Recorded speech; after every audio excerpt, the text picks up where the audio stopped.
Welcome to the Thriving Soulpreneur podcast. This is a space where we talk about human design, spirituality, and neuroscience, all applied to business and money.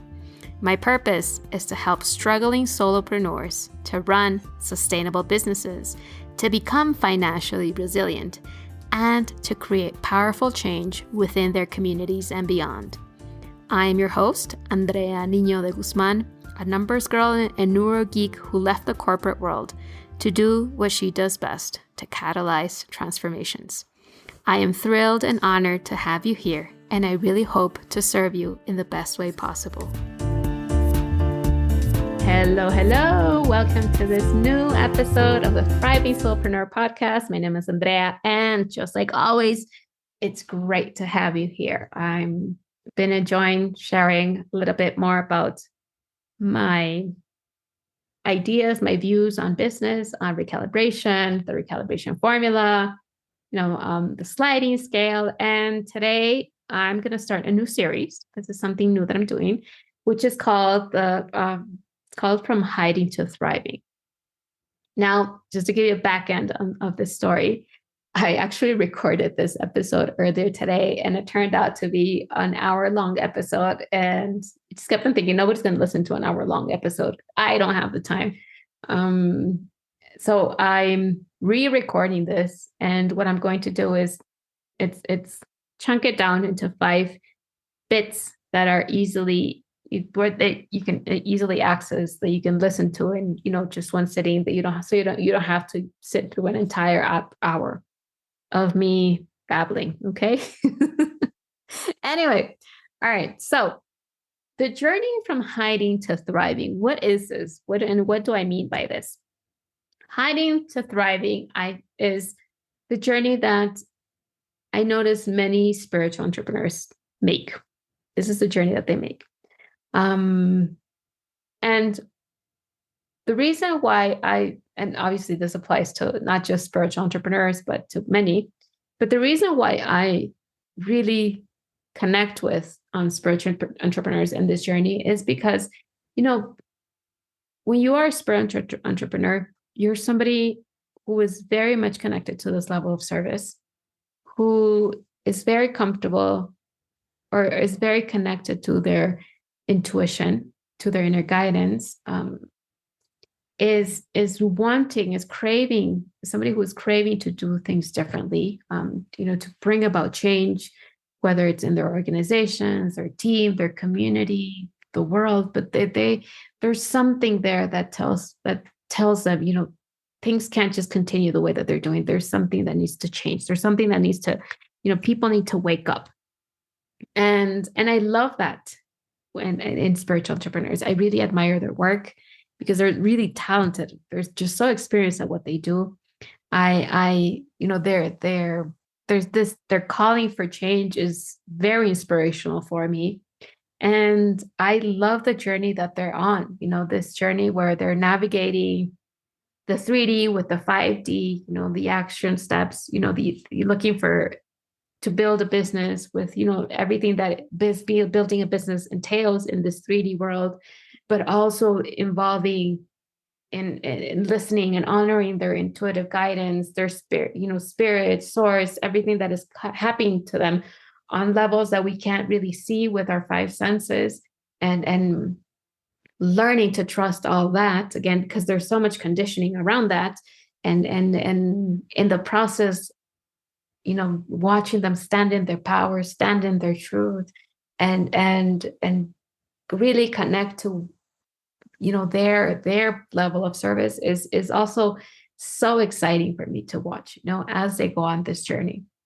So what I've created is this journey of 5 levels that takes somebody from hiding to thriving. And it's not like the steps that you're supposed to take. For me, this is the natural way that things kind of evolve as you are embarking on this journey of entrepreneurship. And what I've witnessed, for example, is that this isn't a linear journey. You don't really go from step 1, 2, and 3 as if you were in school. You don't go through levels as if it were a video game. I see the journey of entrepreneurship as a spiral, right? Where with each step that you take, you have more awareness of yourself. You are peeling layers of the past, but you're also adding new layers at the same time, adding new layers of growth, of evolution, of even greater awareness, right? And it's a journey through which, with every experience, you revisit the past, you revisit your beliefs, you revisit your identity, you revisit so many aspects of yourself. So that's why I see it as a spiral. And I've come up with 5 levels in this spiral journey that is that I want to share with you, right? And because what I'm going to share is a little bit abstract, I am going to use a reference of a cappuccino. You know that when you have a cappuccino, you have different layers, right? So the topmost layer is the foamy part. The middle layer is the milk. And then the bottom part is the espresso. So the journey from hiding to thriving for a spiritual entrepreneur is very similar. There are times where you might be at the foamy level.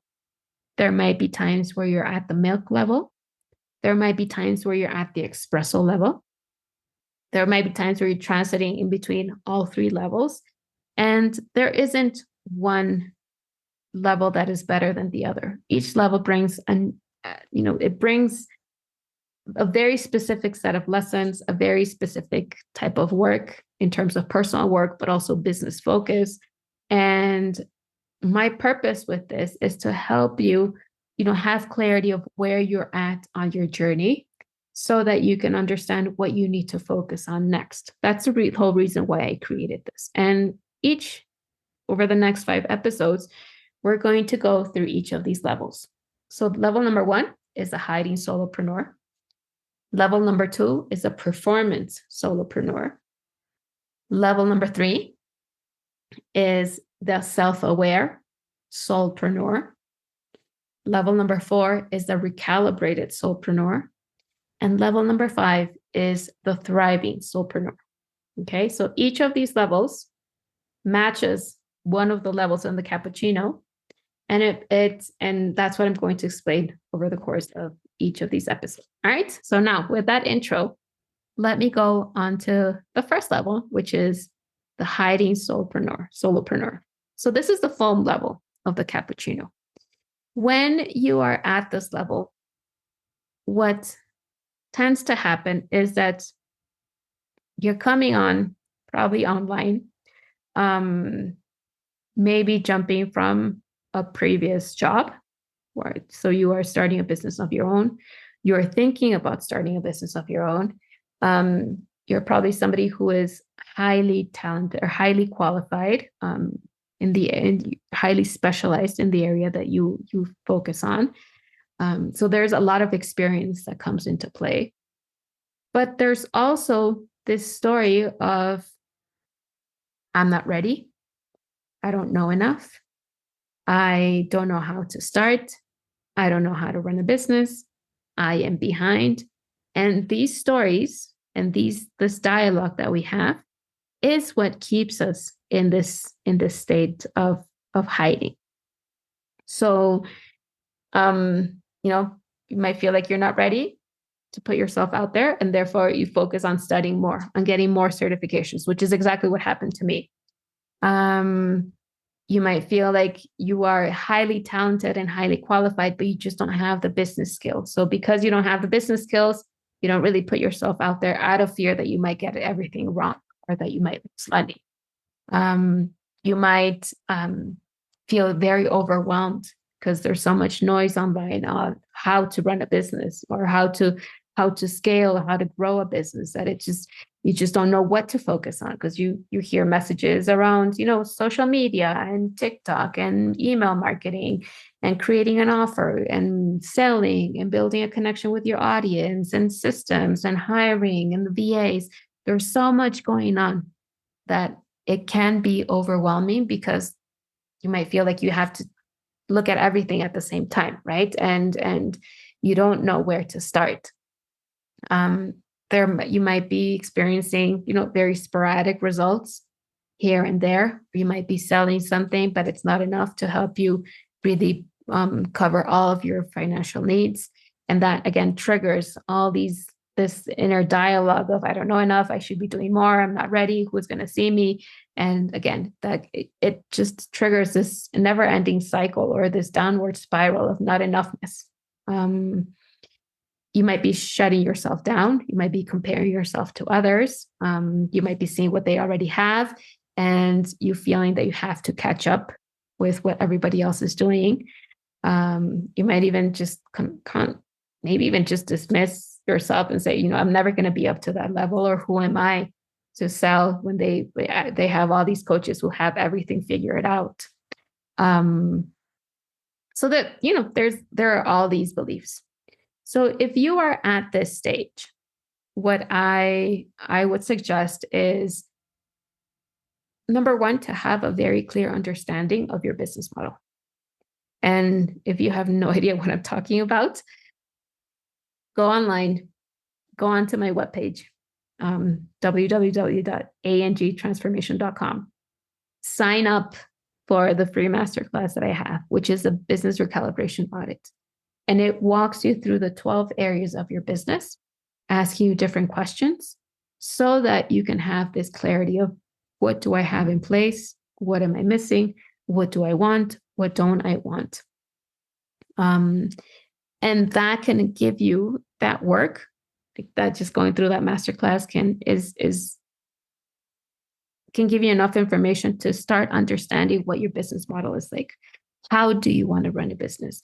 Who do you want to work with? How do you want to sell? All these things. These are the things that need to happen at this stage, having that clarity.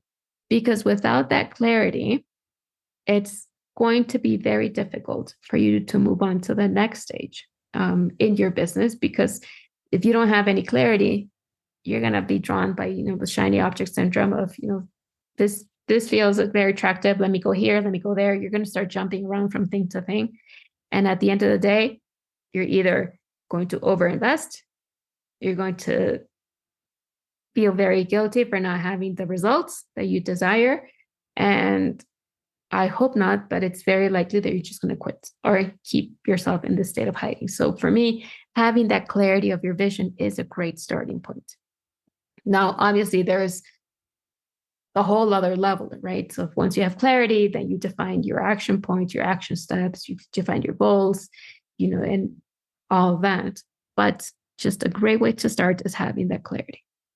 Now, in terms of you as a person, in terms of you as the business owner, you as the CEO of your business, there's also a lot of that's going on in your head and your heart at this level. So if you find yourself in this state of hiding, it's really important to start, deconditioning past stories around your self-worth, around your self-love, around acceptance. Because it's these stories, the ones that come from past experience and maybe even painful experiences, it's these stories that keep you in the state of hiding. You might be experiencing at this stage, maybe fear of showing up as, truly as you are. You might be experiencing the need to prove yourself, to prove your success, to prove that you can be successful, to prove that you can bring in the money.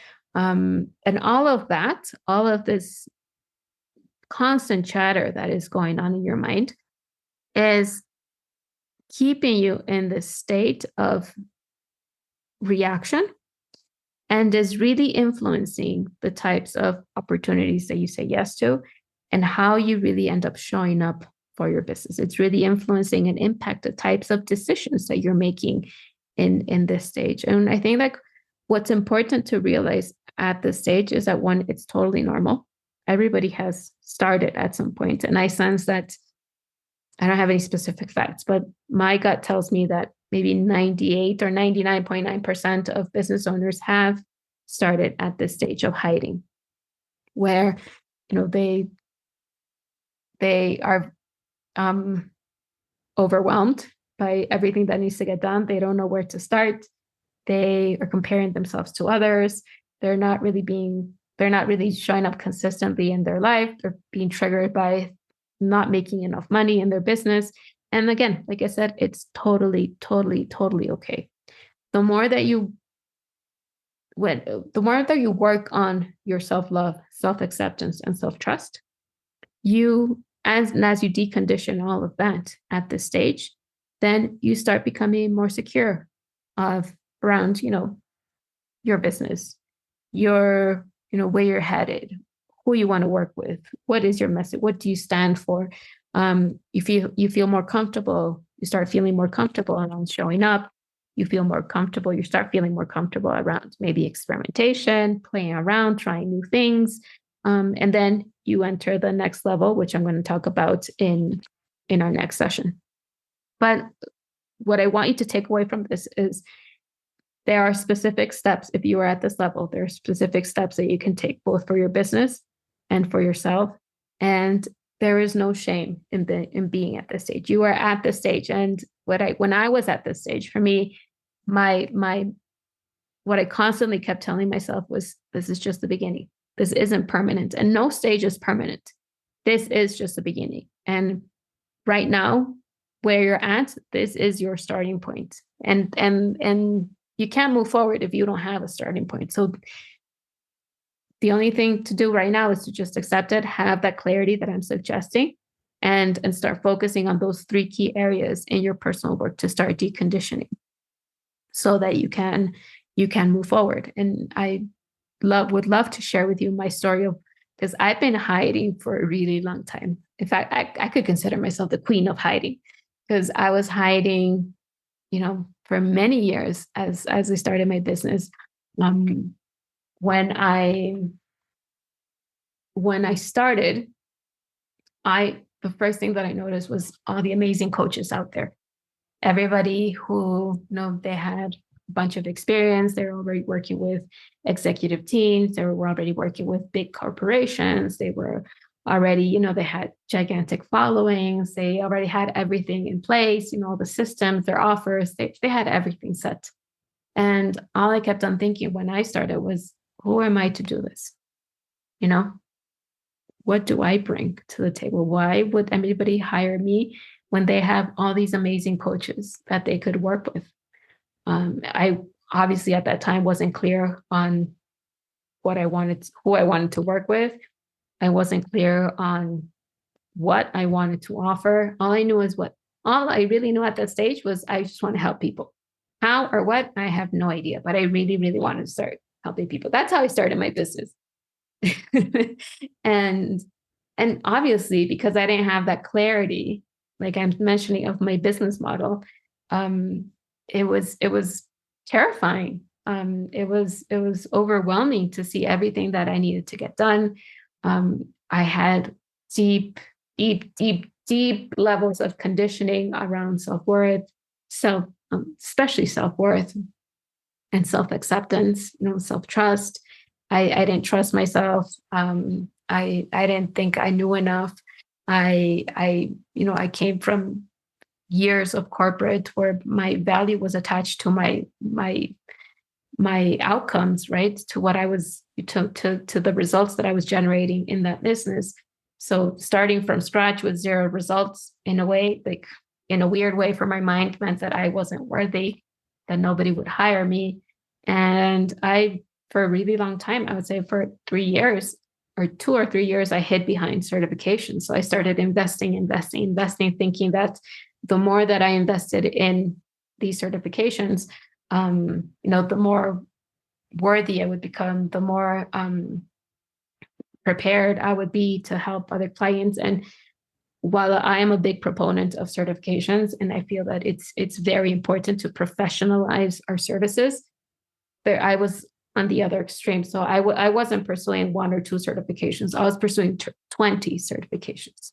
And it became a problem because at the end of the day, for me, I was very comfortable hiding.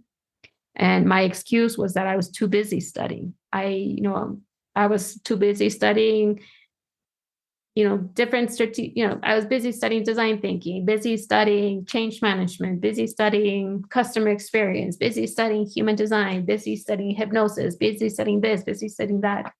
So for me, my crutch was my certifications. And because they required a lot of time and effort, I didn't have time to really focus on my business. I didn't have time to show up as how others expected me to show up because I was studying. So I took it to the other extreme. So that's why how I was hiding behind certifications.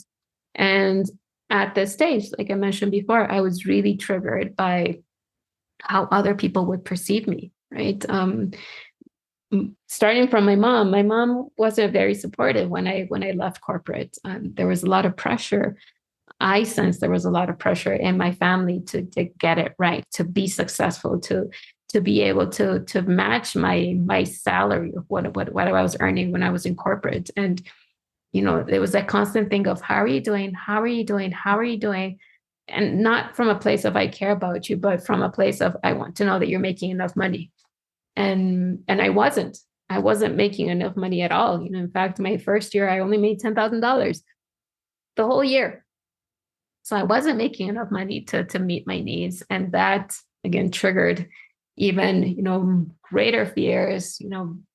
It just deepened this perception that I wasn't good enough. And that just kept me in hiding. So it was like this vicious or perverse cycle that kept me in the inaction and kept me stuck in my excuses or my over certifications or my excessive studying. And my focus was just external on how are they going to see me? How are they going to perceive me? What are they going to say? Because I also wanted to prove to others that I could do it, but I wasn't taking any action. So I totally understand what this space of hiding is like. Obviously, my experience is not going to match yours. If you are still hiding, if you have recently left the stage, my experience, everybody's experience is going to be different.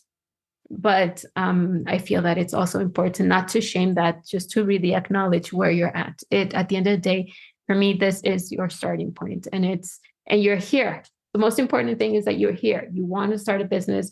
You're connected to your gifts. You're connected to the state of being of service, to wanting to this desire to wanting to change the world. I totally understand your level of overwhelm. And I can definitely resonate to many of the, negative or limiting thoughts or chatters that is going on in your mind at this moment. And that's why I suggest, have a clear understanding of how you want to run your business, what your business model is like, and start working on deconditioning self-love, self-worth, and self-acceptance. Those 3 key things at this level. All right. Okay. So we're keeping it short. In the next episode, we're going to talk about the second stage. So the second stage is the performance solopreneur. And we're going to detail what that looks like for you. All right. Okay. Take care, everyone.